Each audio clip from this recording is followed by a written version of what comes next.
কোনো ব্যক্তির অজুর অঙ্গের কোনো অংশ যদি কেটে যায়, অজুর অঙ্গের কোনো অংশ কেটে গেছে, তার ব্যান্ডেজ করা থাকে, তবে সে কি অজু করবে নাকি তায়াম্মুম করবে? অজু করবে। যে অংশে ব্যান্ডেজ করা আছে অংশে ভিজা হাত বুলিয়ে নিবে, অজু করবে। তবে যে অংশ ব্যান্ডেজ আছে অংশ ভিজা হাত বুলিয়ে নেবে। কথা বুঝতে পারছেন? জি। সে তায়াম্মুম করবে না।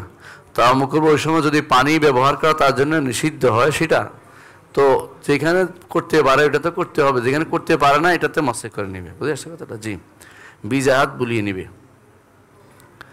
অজু অবস্থায় ব্যান্ডেজ করা না হলে কি ব্যান্ডেজের উপর মাসে করতে পারবে না? অজু অবস্থা জরুরি না, অজু অবস্থায় ব্যান্ডেজ করা জরুরি না।